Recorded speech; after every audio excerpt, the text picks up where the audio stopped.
Aujourd'hui, la thématique, comme je le disais, c'est donc de parler de l'association quand on lance un projet, quand on est seul à entreprendre. Effectivement, c'est très compliqué d'entreprendre, encore plus quand on est seul. Et donc, trouver quelqu'un qui est complémentaire en termes de background, en termes d'expertise, en termes de réseau et autres, c'est toujours quelque chose qui peut être utile, voire déterminant pour la réussite du projet. Et donc, on va en parler ce matin parce que ça pose pas mal d'interrogations sur différents sujets et notamment, OK, mais comment définir les rôles de chacun? Comment évaluer la contribution? Comment juridiquement surtout trouver la mécanique qui va permettre de s'associer et également quelle est la mécanique qui va permettre de pouvoir cadrer nos relations. Donc ces différents points, on va les voir ensemble ce midi avec ce webinar. Avant de rentrer dans le vif du sujet, là je viens de l'introduire, mais vous savez avec Zoom que vous pouvez participer avec le chat, hein. Donc si vous voulez discuter, vous avez une petite question-réponse, mais vous avez également discuté comme a pu faire Stéphanie. Donc bonjour à tout le monde. Voilà, n'hésitez pas à poser vos questions directement ici dans le chat. Et l'idée, c'est de le rendre le plus interactif possible, de manière à ce que je puisse répondre à toutes vos questions. Parce que c'est un sujet assez technique, hein, même s'il peut paraître par moments évident. Rencontrer une personne qui va pouvoir nous aider à euh, faire perdurer notre projet et en faire une réussite, c'est toujours quelque chose sur le papier qui paraît évident, mais en réalité qui peut être assez complexe. Donc, pour me présenter, moi, je suis Florent Artaud, Country Manager France de Seed Legals.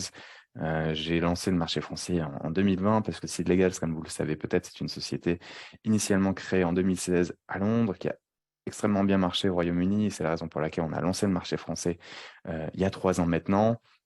En termes de KPI, on est 150 salariés, on a accompagné, on a plus de 35 000 startups sur la plateforme, plus de 400 en France, on a des bureaux à Londres, à Paris, à Dublin, Hong Kong et Singapour.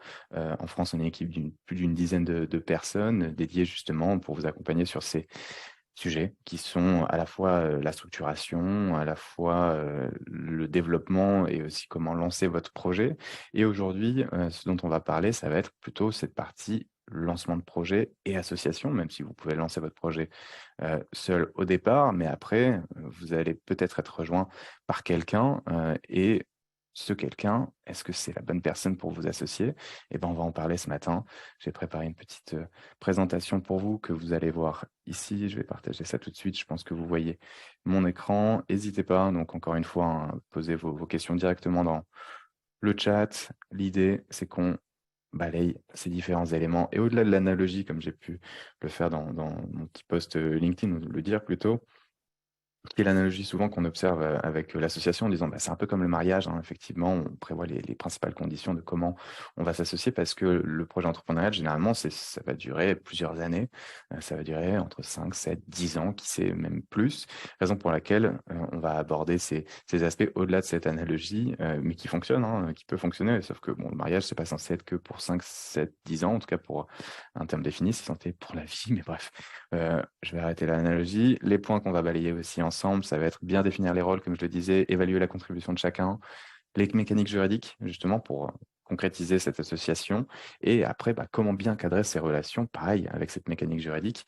Et sur site légal, évidemment, on vous permet de pouvoir générer les documents juridiques correspondants, mais on va en reparler tout de suite. Alors, si on saute sans perdre de temps sur le premier point, bien définir les rôles de chacun. Déjà, pourquoi on va penser à s'associer?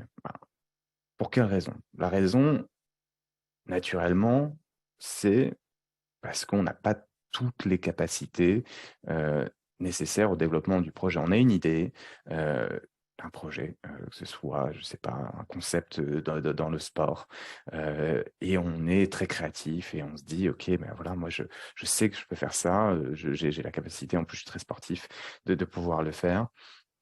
Mais j'ai pas, moi, par contre, l'aspect assez business, structurant, et qui va me permettre justement d'avoir une complémentarité, en tout cas des besoins qui peuvent être complétés sur justement la manière dont je peux entreprendre et de faire en sorte que mon projet puisse perdurer, au moins, avant même de pouvoir perdurer, puisse être lancé sur de bonnes bases. Donc là, ce que je viens de définir, c'est vraiment le cas qu'on observe assez souvent et qui peut, et on en voit, hein, de personnes qui se lancent dans l'entrepreneuriat avec bien en tête qu'ils ont une idée, ils veulent le faire. C'est des gens assez créatifs et entreprenants, hein, mais peut-être qu'il leur manque aussi de l'expertise et des éléments. Là, l'exemple avec un concept dans le sport, hein, que je viens de donner, mais pareil, si on se dit j'ai une idée sur une plateforme SaaS qui va permettre de pouvoir heu, bah, aider à générer des documents, juridiques, et de pouvoir, donc moi je suis avocat de formation, donc je me dis: «OK, j'ai cette idée-là, mais par contre je ne suis pas développeur». Par contre, je n'ai pas ces compétences moi, techniques pour pouvoir le faire, donc je vais peut-être utiliser des outils, no code pour construire une sorte de petit MVP ou en tout cas faire une maquette et cetera, où je sais bien me démerder avec ce genre de choses. Mais il me manquera à un moment une compétence essentielle. Donc là, en l'occurrence, dans mon deuxième exemple, un CTO, une personne, qui pourra se charger du produit, qui est pas un CTO avec 10 ans d'expérience, mais au moins qui a la capacité de pouvoir justement travailler sur ces aspects et ensuite recruter la bonne personne, une équipe produit et technique, des développeurs qui pourront eux ensuite, amener le projet à construire et consolider ces éléments. Mais donc ça veut dire quoi? Ça veut dire déjà pourquoi on va vouloir s'associer? Bah, c'est pour pouvoir avoir une complémentarité dans une équipe, là où on a des besoins en termes d'expertise. Ça, c'est la chose la plus naturelle. Mais ensuite aussi, ce qu'il faut avoir en tête, parce que quand on va chercher quelqu'un avec qui on peut s'associer, parce qu'on a déjà identifié ce besoin sur il nous faudrait quelqu'un qui ait telle et telle qualité, qui pourrait nous apporter tel et tel éléments pour notre besoin. Bah, ces personnes, vous allez les rencontrer autour de vous, au gré des rencontres, hein, que ce soit d'événements, que ce soit de manière fortuite, que ce soit de votre premier réseau proche. Là, comment rencontrer justement votre futur partenaire, qui soit un associé cofondateur, expert technique, un CTO, Chief Technical Officer, ou que ce soit une personne plutôt business, un Chief Operational Officer, comme on peut dire. Donc, il sera vraiment sur cette partie-là, plutôt opérationnelle, structurante et strat. En fait, il y a pas vraiment de règles, hein. Il y a pas vraiment de secret là-dessus pour pouvoir se faire. C'est vraiment votre premier réseau déjà. Réseau proche, ensuite le réseau de vos réseaux, heu et après c'est des événements, c'est au gré de rencontres que vous pouvez potentiellement rencontrer ces personnes. Il y a aussi des événements qui sont organisés, hein, pour, rencontrer son associé ou d'autres, événements comme ça. Bah, allez-y, essayez justement de pouvoir, susciter, des opportunités et rencontrer ces personnes, mais quand vous allez rencontrer plein de personnes comme ceci et que vous savez que vous avez ce besoin, c'est là où pourquoi cette slide, fondateur versus contributeur versus premier employé, parce que il faut faire un distinguo très clair entre les rôles de si vous rencontrez une personne qui est prête à vous aider. Mais cette personne, vous savez que elle peut vous aider, mais elle va vous aider, elle a déjà un travail, elle n'est pas prête à prendre le risque de vous rejoindre à 100. heu et donc elle va travailler de manière partielle ou à temps partiel. Elle dit: «OK, je veux bien t'aider, moi, de temps en temps. Moi, ça me plaît bien ton projet». Vous avez su convaincre cette personne, sur, la pertinence de votre projet, sur, votre capacité à pouvoir, construire, le marché adressable et cetera, hein. C'est comme pitcher à des investisseurs quelque part, hein, votre projet, à vous et cette personne, elle est prête à vous aider. Mais pas à temps plein, comme je le disais, qu'à temps partiel et de manière un peu sporadique, parce qu'elle a déjà un travail et qu'elle veut pas le quitter. Et ben là, en fait, c'est pas forcément une personne que vous pourrez considérer comme cofondateur ou cofondatrice. Ce serait une personne qu'on considérera plutôt comme contributeur. Et contributeur, c'est quoi? Est-ce que ce serait une personne qui sera un mentor ou une mentor, une personne qui pourra apporter, son expertise sur tel besoin que vous avez su identifier et que vous allez pouvoir justement cadrer ou du réseau qu'elle pourra vous apporter par rapport à votre business? Ça, c'est hyper important parce qu'en fait, ce type de personne-là, il faut pas vous dire: «Je vais lui donner X du capital».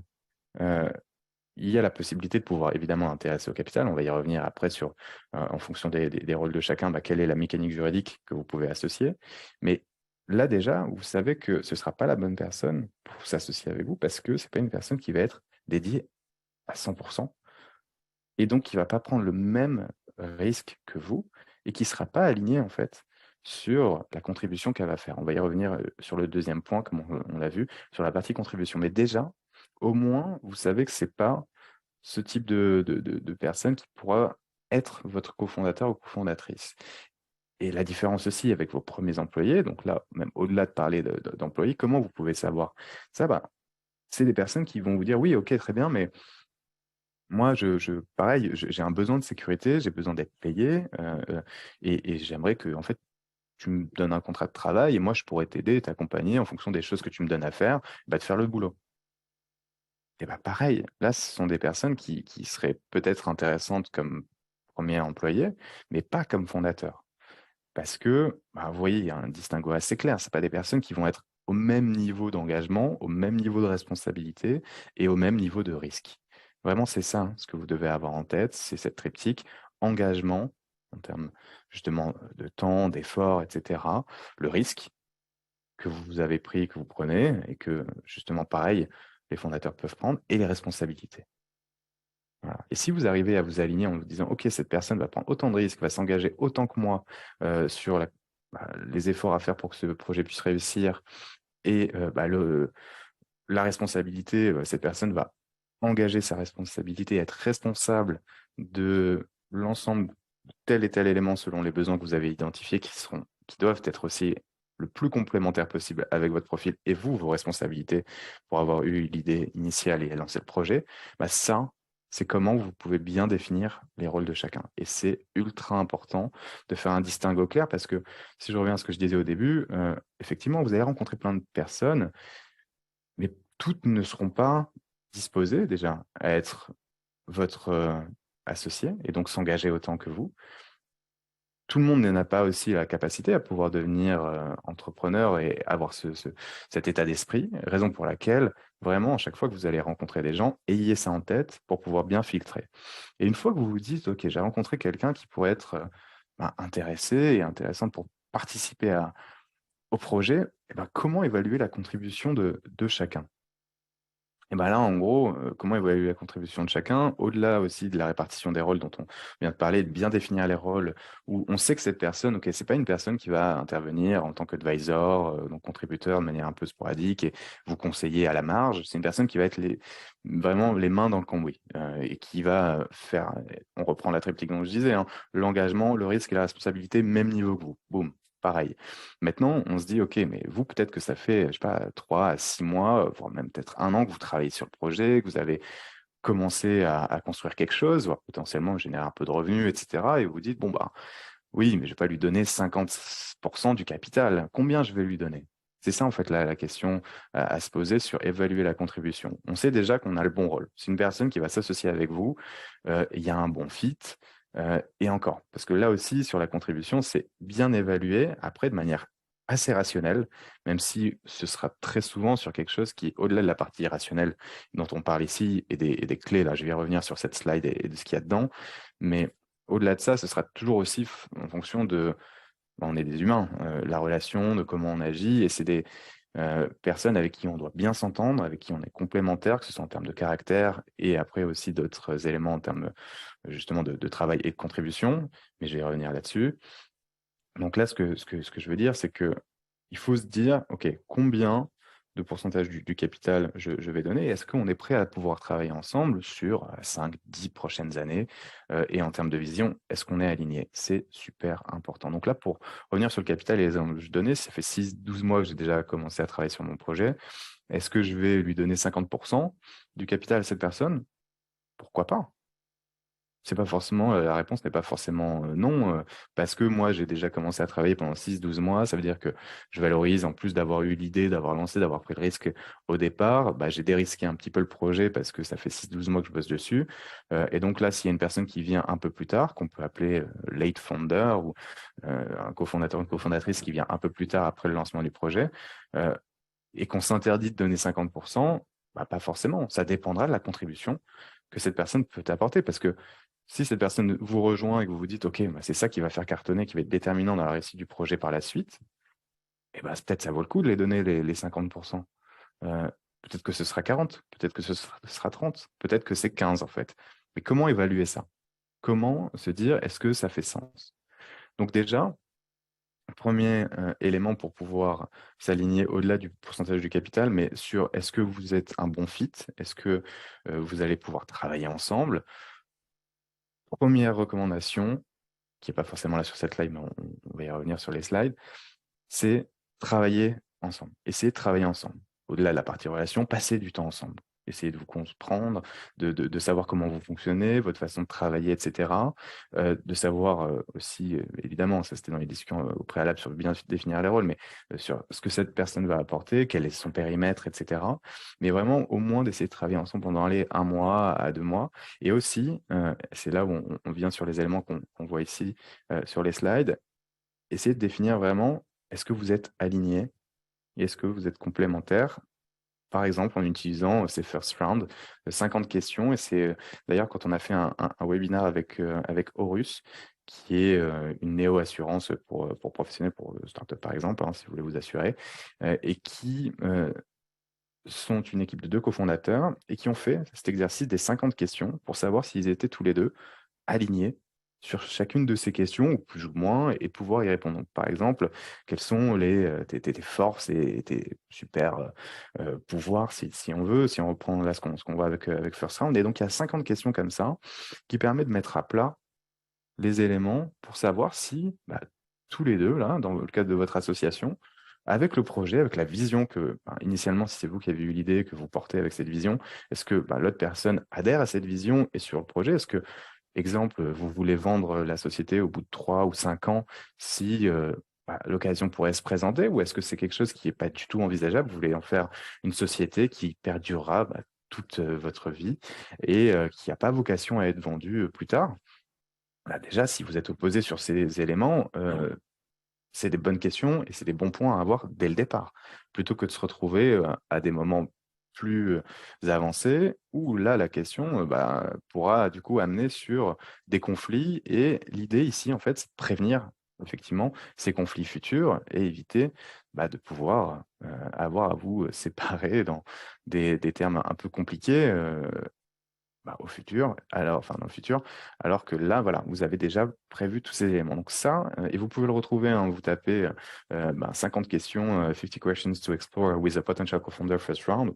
Hop, vous tombez sur ça, un article, le PDF avec les 50 questions. C'est un très bon départ pour pouvoir déjà savoir si ça peut le faire. Et après, il y en a d'autres, hein, des questionnaires comme ça, même vous pouvez utiliser. Et après, une fois que vous vous êtes dit: «OK, c'est parfait, on peut, faire ça ensemble, on a un bon fit, on travaille bien, on est alignés», et la question de l'association, se pose aussi, OK, mais combien donner en pourcentage du capital? Parce que cette personne, si elle est associée, elle va devoir aussi être, alignée comme vous et donc intéressée et avoir une part du capital. Et donc sur ça, il existe aussi, pareil, des calculateurs qui permettent en fait d'essayer de rationaliser ce qu'on se disait sur la contribution.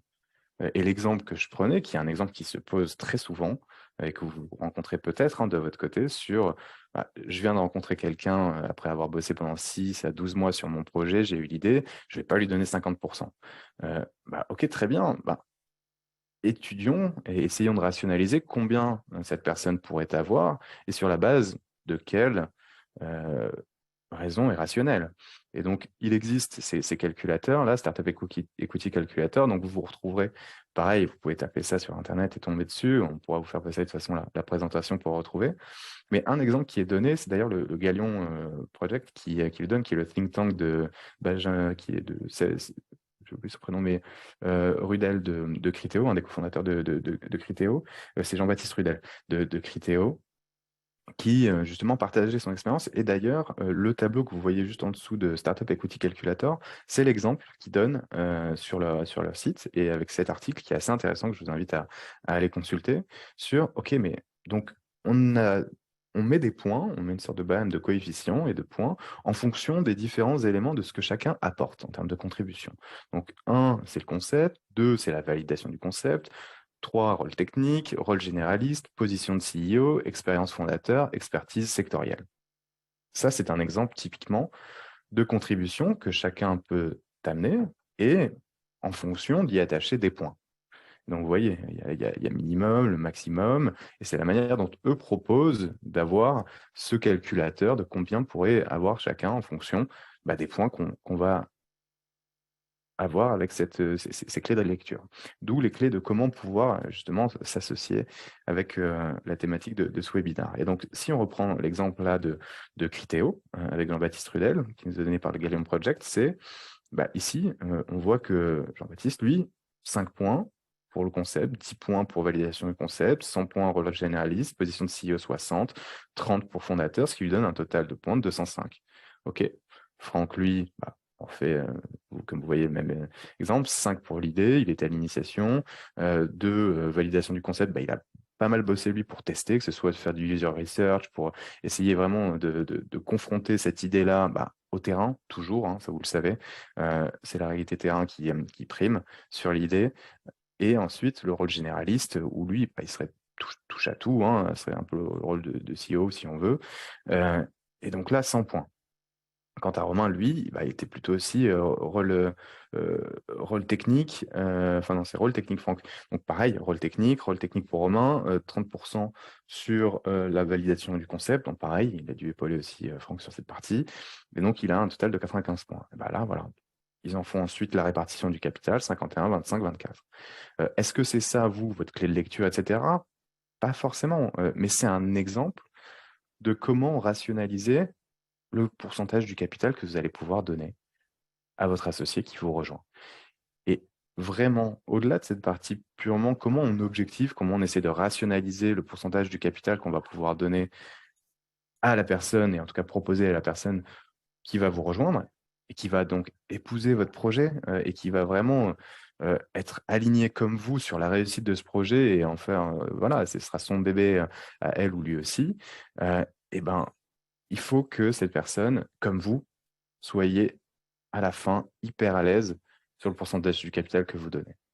Donc vraiment, au-delà de cette partie, combien je te donne, 10, 15, 20%, il faut que vous vous dites, c'est normal que je donne, je sais pas, 30% à cette personne parce que elle va me permettre demain, en fait, de mener le projet là où moi, toute seule, j'aurais jamais réussi. Et donc, je suis hyper content de le faire avec cette personne et c'est normal que je lui donne 30%. Si vous êtes dans des négociations qui sont interminables dès le départ sur le pourcentage du capital que vous allez donner à cette personne et que cette personne n'est pas à l'aise et qu'au final, vous trouvez un compromis, mais un peu bancal, annulez tout. Ne faites pas ça. Ça, il y a de fortes chances pour que ça ne marche pas et que vous allez dans le mur parce qu'il faut que ce soit clair, simple et limpide dès le départ. Parce que si au début, quand c'est entre guillemets simple à ce moment-là, de pouvoir justement poser les bases de votre relation et de comment vous allez bosser ensemble, de comment répartir le capital, si dès ce moment-là, c'est compliqué, alors plus tard, quand il y aura des périodes difficiles à affronter et autres, c'est un très mauvais signal parce que à ces moments-là, vous savez que ça pourrait éclater et puissance 1000. Donc vraiment, l'exercice ici sur l'évaluation de la contribution, comme pour les rôles de chacun, et les questions aussi qu'on vous présentait là, à vous poser sur est-ce que vous êtes aligné sur la vision et vos complémentarités, c'est hyper intéressant comme exercice parce que ça vous permet justement de prévenir les frustrations ou les conflits futurs. Est-ce que ça les préviendra et ça, du coup, éviter tout conflit? Non, pas forcément. Mais au moins, vous avez fait l'exercice. Alors, il y a une question qui nous est posée par Will, c'est nous sommes 2 cofondateurs qui se sont répartis l'equity 50-50 à la YC. 1 an et demi après, en termes de plus-value, travail et compétences, il y a un déséquilibre marqué. Nous n'avions pas signé de shareholders agreement. J'imagine qu'il s'agit d'un cas de figure assez fréquent. Y a-t-il des best practices? Super question. Merci Will pour ta question. Et effectivement, parce que là, de ce que je pose moi comme exemple, c'est où on va s'associer, mais après coup, si derrière, effectivement, il y a clairement en termes de... en fait, si on s'est dit 50-50 au début, c'est que chacun allait mettre autant d'efforts et allait contribuer autant à la construction du projet. Et si on part sur ça, c'est normal, on se dit, OK, fine, chacun va avoir la moitié de la société et on va tous y contribuer, en donner un maximum. Si au bout d'1 an et demi, effectivement, il s'avère que c'est hyper déséquilibré, mais après hyper déséquilibré par rapport à qui? Par rapport à toi qui trouve que l'autre fait pas assez, ou est-ce que l'autre trouve aussi qu'il fait suffisamment assez, mais que ça paye pas suffisamment? Donc c'est là où il faut faire également pareil, un petit exercice de dialogue pour essayer de savoir est-ce que vraiment c'est un ressenti, est-ce que donc j'ai pas le contexte, mais c'est des questions qu'on pourrait à la limite échanger à l'occasion, mais en fait, ce que je veux dire, c'est qu'il faut faire attention au prisme et aux biais qu'on pourrait avoir qu'avec sa perspective propre sur c'est déséquilibré. Mais si ça s'avère vraiment factuel que c'est déséquilibré, bah, à un moment, c'est possible justement d'avoir une discussion pour rééquilibrer. Euh, et là, sur ces questions de rééquilibrage, euh, soit on est dans une démarche constructive parce qu'on a tous à y gagner pour pouvoir rééquilibrer, pour que ça avance, parce que la personne, si elle n'est pas hyper impliquée comme elle l'était au début, qu'elle a lâché, bah, c'est normal qu'elle soit pas et s'agrippe pas aux 50%. Non, je garde les 50% parce que j'ai pu construire moi au début telle ou chose ou telle chose. Parce que ce qui a pu être construit au début, certes, ça a de la valeur, mais demain, si cette personne arrête d'être un peu dans l'opérationnel et bah, estime qu'elle doit toujours garder 50%, bah, en fait, elle va mettre la boîte au tapis. Parce que c'est clairement, pour des investisseurs, s'il y a une personne qui a 50% du capital et qui est plus forcément opérationnelle et qui, en gros, se donne plus autant que si elle était fondatrice, cette personne, euh, en ayant 50%, c'est un signal qui est un no-go pour tout investisseur et à juste titre. Donc, c'est là où un rééquilibrage est possible. Un pacte d'associés, ça, on va y revenir justement sur quelle mécanique pour s'associer et comment bien cadrer vos relations. Donc, on pourrait y répondre après sur les autres éléments. Mais pour conclure ce deuxième point sur comment bien évaluer la contribution de chacun, donc il y a des outils, des moyens de permettre d'objectiver un peu ça, donc que ce soit la liste de questions, que ce soit le calculateur ici de répartition de l'equity, avec l'exemple qu'on se donnait de Criteo. Mais in fine, c'est de se dire on est aligné, on est à l'aise avec la répartition de chacun en capital, qui peut-être demain pourrait être amené à changer et à varier en fonction de la réalité terrain. Maintenant, si on raisonne d'un point de vue mécanique juridique. Donc, d'un point de vue mécanique juridique ici, en fait, pourquoi cette slide et pourquoi les différentes mécaniques en fonction des rôles de chacun? Bah parce que juridiquement, c'est bien d'aligner comment on est intéressé au capital en fonction de la qualité qu'on a dans la société et notre rôle. Donc, les fondateurs, pourquoi une cession d'actions? Pourquoi en fait détenir des actions? Parce que ça fait sens d'être intéressé au capital de la même façon. Après, il peut y avoir, si l'association se fait plus tard, d'autres contraintes qui sont, je sais pas, une valorisation de la société, donc une question de prix et autres qui peut se poser. Donc c'est pour ça qu'on pourrait aller sur d'autres mécaniques d'intéressement au capital. Parce que là, ce qu'on voit, cession d'actions, des BSA Advisor ou des BSPCE, c'est des mécaniques qui permettent d'être intéressé au capital, d'avoir des actions de la société. La cession d'actions, donc on va, quand on est fondateur, céder une part de ses actions à son autre cofondateur, ou alors c'est au tout début, quand on crée la société, ben on a chacun, comme vous le disiez, c'est 50-50, ça peut peut-être été le cas. Donc là, à ce moment-là, ok, très bien. Mais si on est dans l'exemple où on a nous, j'ai créé moi tout seul la société, demain il y a telle personne qui nous rejoint, eh ben, je vais lui céder des actions. Pourquoi je ne vais pas lui donner des BSPCE? Parce que déjà, les BSPCE, c'est réservé uniquement aux salariés et aux dirigeants de la société. Mais quand bien même cette personne serait peut-être avec un contrat de travail, mettons, ce qui revient à la définition des rôles de chacun, mais peu importe, prenons cet exemple.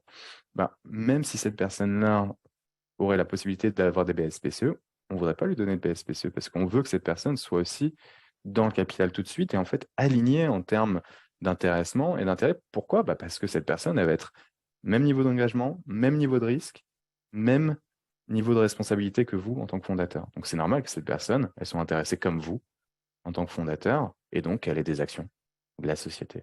C'est aussi simple que ça. Et BSA Advisor, parce que les BSA Advisor, c'est quoi? C'est une logique comme des BSPCE, c'est de bons de souscription d'actions. Donc les BSPCE, c'est bons de souscription de parts de créateurs d'entreprise, mais ça permet d'acheter des actions à un prix déterminé. Le BSA, c'est pareil, sauf qu'on peut le donner à n'importe qui, et on l'appelle advisor, c'est légal, c'est pour le distinguer du BSR pour la partie financement, mais le BSA advisor, pareil, on pourrait intéresser au capital des personnes externes. Et ça, c'est plutôt pour des contributeurs, des advisors, mais qui sont là pour vous accompagner, vous aider et vous conseiller, mais pas qui sont dans l'opérationnel, pas qui sont là justement à temps plein ou même à temps partiel. Des contributeurs, c'est généralement des personnes qui sont là, qui organisent des calls avec vous, qui peuvent vous apporter une expertise, mais que ce soit trimestriel, que ce soit peut-être mensuel. Mais ce n'est pas des personnes qui seront dans l'opérationnel et qui feront justement la différence dans le cadre de votre projet. C'est pour ça aussi, quand on voit souvent dans les pitch decks que vous pouvez avoir, hein, on a tel advisor avec une liste d'advisors et on passe, je sais pas, 30 secondes à 1 minute à expliquer les advisors. Pour les investisseurs, on s'en fout. Ça, c'est plutôt de la fame et en gros, ça vous rassure vous. Mais ce qui va faire la différence, ce ne sera pas des advisors, hein. Ce sera vous, les fondateurs, surtout au début du projet. Donc, c'est la raison pour laquelle, si on revient sur les mécaniques juridiques pour intéresser au capital, il faut que ça suive cette logique sur quelle est la qualité de cette personne, son rôle. Et donc, si c'est une personne qui est dans l'équipe fondatrice, c'est normal qu'elle soit intéressée comme les autres fondateurs, c'est-à-dire qu'elle ait du capital et donc des actions. Et donc, la cession d'actions pourrait faire sens ici. Mais à quel prix aussi? À quel prix? Ça dépendra, pareil, ça sur les modalités, de la valorisation de la société au moment où vous décidez de vous associer. Si, on reprend notre exemple, ça fait 6 mois que j'ai lancé le projet, mais que le projet, en fait, ça fait même pas un an qu'il est là, donc il n'y a pas encore d'exercice comptable arrêté, j'ai même pas généré encore de revenus. Ma société, je l'avais créée avec un capital de 1 000 euros et 1 centime par action, donc j'avais 100 000 actions dans le capital de 1 centime, ce qui me fait 1 000 euros de capital. Et en fait, je peux faire une cession à la valeur nominale. Donc, je vais lui céder les titres à 1 centime par action avec, du coup, une cession. Donc, c'est un ordre de mouvement de titres, un formulaire CERFA. C'est d'ailleurs ce qu'on vous permet de faire sur la plateforme Seed Legals. Et ensuite, vous enregistrez ça auprès des impôts et le tour est joué. Et vous avez donc vendu, vous faites une cession d'action en fonction de ce que vous avez déterminé au préalable, combien de pourcentage du capital vous allez donner. Et donc, là, il n'y a pas vraiment de débat, c'est assez simple à faire. Question là où ça peut être un peu plus compliqué, si je reprends mon exemple, on le change un petit peu, 6 mois que j'ai lancé le projet, et là, pour le coup, j'ai généré du chiffre d'affaires, ça fait 12 mois en fait que j'ai lancé mon projet, pas 6. Et donc, j'arrive bientôt à la fin de la première année, où je vais aussi clôturer mon exercice à ce moment-là, et il s'avère que je vais potentiellement être bénéficiaire. J'ai hyper bien bossé, mais j'avais pas trop d'actifs. De toute façon, moi, je suis à Pôle emploi, donc ce qui m'a permis de pouvoir travailler. J'ai encore des revenus, c'est le cas de beaucoup d'entrepreneurs, et c'est très bien. Et donc, je sens qu'il y a de l'attraction, et en plus, si cette personne me rejoint, ça va en plus détonner, et ce qui va me permettre d'aller lever des fonds par la suite pour encore plus accélérer. Mais donc là se pose la question de, OK, mais là, la société génère déjà du chiffre. Potentiellement, j'ai aussi du financement, peut-être en BSR, en Friends and Family, où j'ai réussi à avoir 30 ou 50 000 euros investis par du Friends and Family, en tout cas mon réseau proche.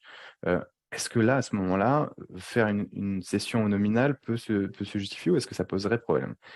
Et ben, c'est là, à ce moment, en fait, la cession à la valeur nominale, elle est justifiée quand en fait, la valeur de l'entreprise, elle est proche de celle au moment où elle a été créée, c'est-à-dire zéro, quoi. Ou 1 centime, c'est cette valeur nominale. La valeur nominale, c'est quoi? C'est la valeur des actions quand vous avez créé la société, comme je donnais l'exemple. Donc là, si vous avez déjà généré cette valeur, compliqué de pouvoir faire une cession à la valeur nominale. Et donc, comment procéder ici? Et en fait, là, vous pouvez voir avec votre comptable. Est-ce que on peut faire, je sais pas, une petite valorisation rapide, ou alors vous déterminer comptablement quelle serait la logique de la valorisation de votre société à date pour pouvoir intéresser euh, votre associé. Mais en fait, il y a des considérations là fiscales à avoir. Parce que si vous faites une cession à la valeur nominale, potentiellement, que vous sous-évaluez la valeur de votre société à date. Et donc, ça peut susciter des questions fiscales, être vu comme une donation ou autre. Bref, à voir. Mais inversement, si vous vendez des actions en tant que fondateur à un prix au-dessus de cette valeur nominale, vous allez générer une petite plus-value, donc il y aura un frottement fiscal avec la flat tax que vous devrez payer.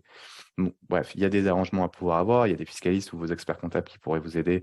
Et nous, on a des experts là-dessus, fiscalistes avec qui on a l'habitude de travailler. Mais voilà, donc ça permet de pouvoir au moins cadrer ça. Là où je voulais en venir, c'est que ça peut susciter des questions, cette partie, sur comment vous allez céder vos actions pour vous associer. Donc, est-ce que du coup, derrière un BSA Advisor, ça pourrait être intéressant? On revient en fait sur si c'est une personne qui est fondatrice, il faut qu'elle soit intéressée au capital, qu'elle ait des actions avec vous. Pourquoi? Parce que déjà, ça permettra d'équilibrer et de vous aligner sur cet intéressement au capital de la valeur que la personne et des efforts qu'elle va faire, ça va contribuer à augmenter cette valeur capitalistique. Et vous, en tant que fondateur, le principal intérêt, c'est d'augmenter cette valeur et du capital. C'est votre euh, bourse et portefeuille le plus important pour vous.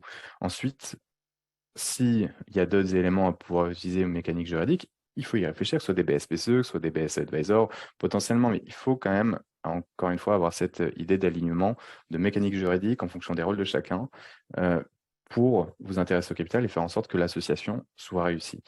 Et derrière, une fois que vous avez déterminé ces éléments, une fois que vous avez pu prévoir, OK, on va faire une session d'action en fonction du prix, en fonction de tous ces éléments, on va donner, je sais pas, 30% du capital à cette personne qui va s'associer avec nous. Maintenant, il s'agit également de prévoir les principaux termes et de bien cadrer vos relations. Et donc là, pour bien cadrer vos relations, c'est le pacte d'associés fondateur. C'est celui justement dont tu parlais, oui, dans ta question. Et ici, effectivement, sur les bonnes pratiques, nous, déjà, sur Seed Legals, on vous permet de construire et de faire ce pacte d'associés fondateur en quelques clics, ce qui va permettre de votre côté de pouvoir vraiment bien cadrer les choses et votre association après avoir déroulé ce qu'on vient de se dire, c'est-à-dire la complémentarité, la contribution de chacun, combien chacun va avoir, la mécanique juridique pour pouvoir faire cet intéressement au capital. Et donc, si je vous montre ici directement sur la plateforme comment ça se passe, eh ben, vous voyez ici, on est dans l'interface Illegals. Et donc, dans l'interface Illegals, vous voyez cette société FrenchCo, qui est une société test et qui permet de pouvoir, donc là, on a la table de capitalisation, etc., qui va permettre de pouvoir justement suivre vos opérations. Mais si on va directement dans la section contrat ici, et c'est cette section ici qui va vous permettre, là, vous voyez, il y a différents contrats qui peuvent être créés, et si on va en créer un autre, on va pouvoir créer un pacte fondateur. Et donc ici, si on crée le pacte fondateur, ça va nous permettre de voir les différentes clauses qui vont être à prévoir. Et donc ici, est-ce que c'est après la constitution de la société qu'on va prévoir le pacte fondateur? Est-ce que donc c'est un fondateur avec une holding, donc une société qui investit, qui détient les actions, oui ou non? Est-ce qu'il y a une question d'incessibilité? Ça veut dire quoi? Ça veut dire est-ce que vous êtes en mesure de pouvoir céder à un tiers si vous le souhaitez? Généralement, c'est des clauses qu'on revoit, que ce soit vous entre associés, mais également que vous allez retrouver quand vous allez faire votre augmentation de capital plus tard. Et donc là, est-ce que vous pouvez prévoir une clause d'incessibilité, donc on appelle aussi inaliénabilité? Oui, c'est possible de le prévoir avec une exception qu'on appelle la clause de respiration. Clairement, c'est possible de le faire. La clause de drague longue, ça c'est quoi? Ça aussi c'est important. C'est-à-dire que si vous allez avoir une offre de rachat de la société, est-ce que si votre associé qui vous rejoint est minoritaire, vous pouvez l'obliger à céder à ce moment-là? Mais ce sont des questions stratégiques à se poser. Bon, très probablement, mais on ne sait jamais que vous allez avoir une levée de fonds ou de l'entrée d'autres investisseurs qui vont vous obliger à remettre à plat votre pacte d'associés entre fondateurs et avant que vous ayez l'occasion de faire jouer cette clause de drague longue dans le cas d'un rachat de la majorité du capital de la société. Et même si c'est dans le cas de rachat de la totalité de la société, le drague longue généralement. Donc, peu importe, au moins vous pouvez prévoir et anticiper ces éléments. Les engagements des fondateurs, pareil. Vous pouvez prévoir ici des engagements, que ce soit de la non-concurrence, de l'exclusivité. C'est des bonnes choses de le prévoir ici. Donc là, je vais mettre n'importe quoi, histoire de pouvoir passer. Est-ce que c'est sur le territoire français, une rémunération à cette concurrence? Est-ce qu'il y a une exception à cette clause d'exclusivité? Et la clause, vraiment, l'une des clauses les plus importantes, si ce n'est la plus importante pour vous, dans un pacte d'associés entre fondateurs, c'est ici ce qu'on appelle la clause de leaver, avec du reverse vesting, tous les anglicismes qu'on aime bien. Mais ça veut dire quoi? C'est les clauses de good et de bad leaver. C'est-à-dire qu'en cas de départ, ou potentiellement en cas de déséquilibre, etc., on pourrait essayer de faire jouer cette clause. C'est justement, on oblige à la personne qui quitterait la société, donc le fondateur ou la fondatrice qui quitterait le projet, en fonction du vesting qu'on aura prévu. Et vesting, c'est quoi? C'est-à-dire que les actions que moi je détiens aujourd'hui, progressivement, je vais acquérir la pleine propriété de ces actions. Mais si je pars avant, et généralement c'est entre 48 et 36 mois. D'ailleurs, c'est à chaque fois, on vous met ici des petits textes pour vous orienter sur les bonnes pratiques sur la plateforme. Donc, généralement, si je pars au bout, j'ai prévu un vesting de 48 mois. et je pars au bout de 2 ans. J'ai acquis la pleine propriété, en principe, des 50% des actions que je détiens. Donc, si je détiens 50%, c'est 50%, donc c'est 25% du capital total que je détiens. Et donc, qu'est-ce que je fais des autres actions que je n'ai pas vestées, que je n'ai pas acquises? C'est ici que vous allez prévoir ça dans le cadre de départ. Et vous pouvez prévoir ici, au-delà du vesting, avec le CRIF, etc. Mais ça, si vous avez des questions, on pourra revoir avec grand plaisir avec nos équipes. C'est les clauses de good et bad liver. Donc, si vous partez dans de bons ou de mauvais termes, ici, en prévoyant ces différents éléments, vous pouvez choisir qu'est-ce qui euh, considéré comme du bad liver. Est-ce que c'est aussi une démission, une rupture conventionnelle ou un manquement aux obligations de non-concurrence, etc. À voir, vous pouvez définir ça. Et donc ça, c'est assez souvent standard, mais c'est très bien de vous poser toutes ces questions avec votre associé parce que ça permettra déjà, de vous entraîner à retrouver les mêmes clauses que vous allez très certainement retrouver plus tard avec vos investisseurs, mais au moins de cadrer aussi bien vos relations entre associés. Et donc là, si vous passez aussi, voilà, à qui vous allez vendre les actions, si vous partez, si on part et à quelle valeur. Et donc c'est là aussi où vous allez prévoir en fonction de si vous partez en bon ou en mauvais terme, de good ou bad liver, vous pouvez prévoir à qui vous allez vendre les actions et à quel prix, selon si vous partez en bon et en mauvais terme. Après, il y a des questions pareilles sur la gouvernance. Est-ce que voilà, il y a des décisions qui doivent être prises soit à la majorité des actions que vous détenez, ou alors c'est voilà, la majorité des voix des fondateurs. Donc chacun dispose d'une voix. Donc si on n'est pas d'accord ensemble, ça peut être une question de blocage. Donc comment on fait ces différents aspects? Est-ce qu'on rajoute d'autres éléments ici? Est-ce qu'il y a des éléments supplémentaires si besoin? On peut les ajouter également là. Et ça génère automatiquement votre pacte d'associés ici, avec les termes que vous pourrez retrouver de manière synthétique à ce moment-là. Vous pouvez partager ça pour signature électronique intégrée. Voilà comment on peut cadrer ça. Mais au moins, c'était l'occasion aussi de vous montrer, quand vous faites, vous, votre pacte d'associés entre fondateurs, les principales clauses que vous allez y retrouver. Et c'est très important de le prévoir, parce que la question aussi souvent qu'on entend et qu'on voit, c'est mais pourquoi prévoir un pacte d'associés alors qu'on peut mettre dans les statuts? Euh, Effectivement, c'est possible éventuellement de prévoir ce qu'on a vu ensemble là dans les statuts, mais c'est pas tellement la pratique. La bonne pratique, pourquoi? Parce que les statuts, généralement, ils sont publics déjà, et chaque modification des statuts, ça demande également à faire des formalités auprès du greffe, donc vous avez une flexibilité un peu moins importante que si vous faites ce qu'on appelle donc un document extra-statutaire, donc qui est un document contractuel, un acte sous seing privé pour les termes juridiques, donc qui est ce pacte d'associés entre vous, qu'on appelle nous pacte fondateur ou entre fondateurs chez Célégas, pour voilà, le faire plus euh, clair que c'est uniquement entre vous, associés fondateurs, qui a ce pacte qui vous lie et qui est contractuel, donc qui est aussi confidentiel, contrairement au statut. Et si vous devez le modifier, là, vous le modifiez, et comme tout contrat, vous allez le modifier. Si vous le modifiez, c'est avec l'accord de chacun des signataires pour y apporter soit des avenants ou autres, ou soit le refondre, qu'importe. Mais donc, il y a plus de pratique, c'est plus pratique. Et donc, pourquoi ça ne se fait pas dans les statuts, ces différents éléments? Donc, pour ces questions pratiques, pour ces questions aussi de confidentialité, de publicité, mais c'est plus la praticité généralement qui l'emporte. Et c'est complémentaire des statuts.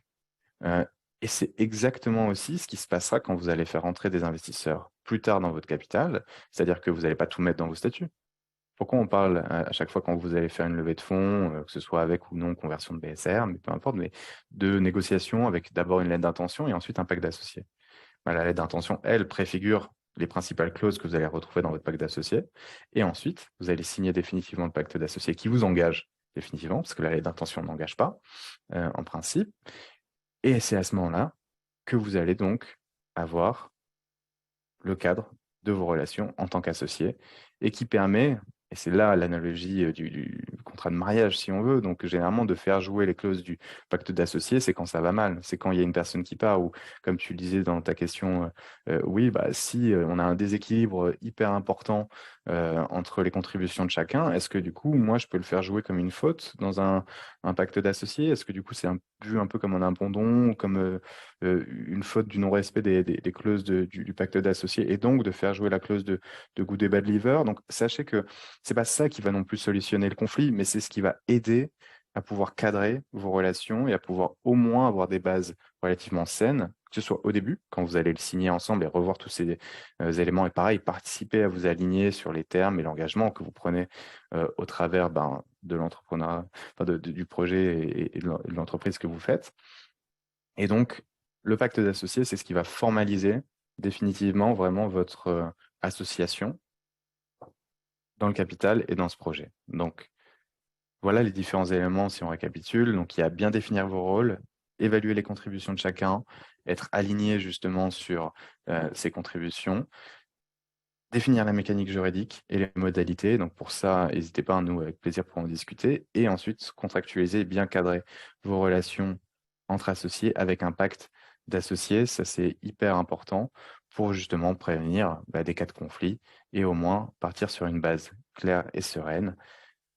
On arrive là, allez, 45 minutes d'explication et de discussion. Maintenant, je ne sais pas si vous avez des questions. En tout cas, si vous avez la moindre question et que vous voulez en savoir un peu plus sur nos offres et le pacte d'associés qu'on propose, qui est compris d'ailleurs dans notre offre Plus, qui est un abonnement qui coûte 1 000 € seulement, mais qui comprend le pacte d'associés qu'on vient de voir, les sessions d'action, vos 50 000 € premiers de BSAR avec tous les documents juridiques correspondants compris, tout un tas de services avec nos équipes. Donc, n'hésitez pas, hein, vous avez le lien que je vous ai mis dans le chat pour pouvoir prendre un rendez-vous avec nos experts et échanger. Et on saura justement vous accompagner sur ces questions. Mais là, d'abord, parlons de questions. Est-ce que vous en avez sur la base de ce qu'on s'est dit ce matin, enfin ce midi? Alors, je vois dans le chat ou dans les questions-réponses. Non. Est-ce qu'il y a des bonnes pratiques? Si je reprends aussi ce que tu demandais, Will. Donc oui, il y a les bonnes pratiques, et donc celles dont j'ai parlé. En tout cas, prévoir des clauses de good et bad liver avec un pacte d'associés, c'est hyper important. Donc si vous n'aviez pas signé le pacte d'associés, après, c'est pas grave, hein, si vous arrivez à vous mettre d'accord et à avoir une discussion, encore une fois, constructive sur, OK, mais on va en faire quoi de la société? Parce que s'il y a vraiment un conflit d'associés hyper important, difficile de pouvoir après, enfin, il faut trouver une issue, quoi, un compromis. S'il y a un dispositif, alors question de Maëlle, merci pour ta question Maëlle, il y a des dispositifs pour faire entrer un associé en plusieurs fois, par exemple 2% tous les 6 mois, pendant X années, par exemple, qu'en pensez-vous? Oui, c'est vrai. Il y a effectivement, et ça c'est dans le compartiment session d'action, où en fait, au lieu de céder tout de suite, on se met d'accord. On prend un exemple. Moi, je vais m'associer avec toi, Maël, et tu veux me donner 10% du capital. Bon, parce que ma contribution, voilà, toi, tu as développé déjà beaucoup de valeur, et moi, j'apporte quelque chose d'assez important, mais pas suffisamment pour m'en donner plus. Et moi, je suis content, ça me va. Parce qu'en plus, j'ai un CDI et un salaire avec la société, donc ça me dérisque un peu. Et donc, 10%, c'est OK à la fois pour toi et pour moi. Parfait, on part sur ça. Sauf que toi, tu ne veux pas me donner les 10% tout de suite, et donc ce sera progressif. Donc, deux façons de le faire. Soit tu me cèdes les 10% tout de suite, mais en signant le pacte d'associés, eh ben, j'ai la clause de ce qu'on appelle reverse vesting. Donc, c'est-à-dire, si je quitte avant, je suis obligé de revendre moi mes actions que je n'ai pas vestées à la valeur nominale. Et donc, en fait, ça veut dire que progressivement, je peux effectivement acquérir tous les éléments, donc 2% par an, si c'est ça, ou tous les 6 mois, comme tu le précises. C'est possible de le prévoir, et on peut le prévoir d'ailleurs sur le site légal de cette manière. C'est-à-dire que d'abord, moi, je rentre dans le capital et j'achète ces 10%, mais progressivement, ensuite, je vais effectivement les avoir sur, mettons, 4 ans ou 3 ans, et chaque 6 mois, je vais avoir ces 2%. Voilà. Donc ça, c'est effectivement possible de le prévoir, de le contractualiser. C'est la clause justement de reverse vesting liée avec la clause de leaver. Sinon, une autre méthode de pouvoir le faire, c'est ce qu'on appelle une promesse de cession. C'est-à-dire que, en gros, moi, tu ne me vends pas tout de suite là les 10%. Tu me dis, je te promets de te vendre tous les 6 mois 2% de la société. Mais c'est là où il faut faire attention à bien cadrer ça, parce que 2% tous les 6 mois, s'il y a une opération de capital entre-temps qui arrive, ce sera peut-être pas de 2% après avoir eu l'augmentation de capital. Et pareil, c'est par rapport au prix. Il faut bien déterminer dans cette promesse de cession que le prix sera celui à la date de la promesse de cession. Et donc, ça, c'est quoi? C'est-à-dire que inversement, est-ce que il est plus courant de faire, en tout cas plus simple aussi en termes d'exécution, c'est-à-dire vous me cédez, tu me vends les 10% et après j'ai la clause du pacte d'associés qui m'engage si j'arrête ou si je pars ou si je me fais virer ou qu'importe, et ben, je m'engage à revendre mes actions à la valeur nominale, donc si je les ai achetées à ce prix, par exemple. La promesse de cession, elle, elle est encore d'autant plus sécurisante pour toi. C'est-à-dire que moi, tu me fais pas rentrer au capital, mais c'est progressivement, petit à petit, que j'y rentre. C'est effectivement possible. Donc, il y a deux approches à avoir. Et là, c'est justement des questions à pouvoir se poser. Et si vous en avez, bah, avec plaisir pour en parler ensemble à l'occasion. J'espère que ça répond à ta question, Maëlle. Andrés nous pose la question. Alors, Matthew doesn't have any slot available in May. Alors, after click, OK. Eh ben, alors, dans ce cas-là, si Mathieu, lui, il a pas de disponibilité, eh ben, aucun souci. Moi, je peux vous en donner des disponibilités où vous pouvez directement. Bah voilà, parfait. Can book, ok, magnifique. Eh ben, parfait, merci Andrés. On va. Another, OK, parfait. Eh ben, c'est nickel. Voilà. On peut directement discuter ici, nous, avec nos experts. Donc, si vous avez des questions, n'hésitez pas à les prévoir. Mais est-ce que vous avez d'autres questions? Merci encore une fois, Andrés, pour ça. Mathieu, effectivement, là, il est en congé cette semaine, mais il reviendra vite et en pleine forme et reposé, donc ce qui est très bien. Mais il n'y a pas que lui, on a d'autres personnes pour échanger avec vous sans souci, moi compris, sur ces aspects. En tout cas, j'espère que ça vous a été utile sur les aspects assez concrets que j'espère vous avoir partagé ce matin, en tout cas qui vont plus vous éclairer. Si vous avez des questions, bah, je crois qu'on pourra vous faire passer aussi cette présentation. Je verrai avec l'équipe pour vous qui vous êtes inscrits. Encore désolé pour les petites problématiques techniques qu'on a rencontrées au départ et merci beaucoup de votre participation. Euh, N'hésitez pas à nous suivre, que ce soit sur notre newsletter, que ce soit aussi sur LinkedIn, parce qu'on a l'habitude de partager un maximum de contenu qu'on espère de qualité avec ces échanges et ce genre de webinaires. Donc, je vous souhaite en tout cas une très bonne journée. Vous remercie encore pour votre participation et vous souhaite le meilleur pour votre projet et à bientôt. Bonne journée, au revoir. Salut tout le monde.